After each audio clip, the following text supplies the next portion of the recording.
আজকে সখীপুর থানা বিএনপি সহযোগী অঙ্গ সংগঠনের ইফতার ও দোয়া মাহফিলে প্রধান অতিথি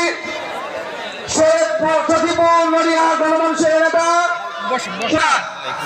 আমাদের মাঝে সুবিধা রয়েছেন সখীপুর থানা যুবদলের সম্মানিত সভাপতি জনাব মোস্তাক আহমেদ মাসুদ, সেবক দলের আহ্বায়ক জনাব ফাইজুল ইসলাম সর্দার, সদস্য সচিব ইমরান হোসেন বাবু, কৃষক দলের সভাপতি বাবু মাল, সাধারণ সম্পাদক সাবেক জেলা সাংগঠনিক সম্পাদক আহসান মোল্লা, সখীপুর থানা যুবদলের সাংগঠনিক সম্পাদক মোতালেব মাল, সখীপুর থানা যুগ্ম আহ্বায়ক, সখীপুর থানা বিএনপির যুগ্ম আহ্বায়ক নুরউদ্দিন দর্জি, সখীপুর থানা যুবদলের সখীপুর থানা বিএনপির যুগ্ম আহ্বায়ক বৃন্দ।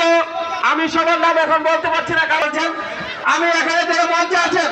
যারা মঞ্চে চেয়ারে বসে আছেন তাদেরকে দৃষ্টি আকর্ষণ করছি, দয়া করে আপনারা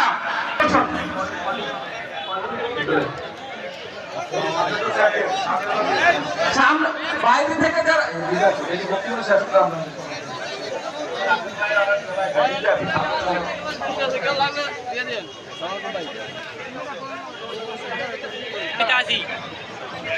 যে সমস্ত মায়েরা মঞ্চের সামনে আছেন দয়া করে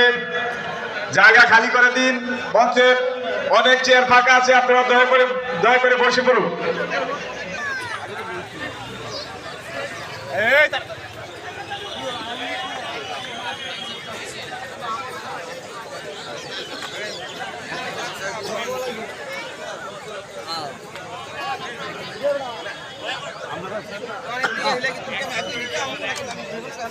ঠিক আছে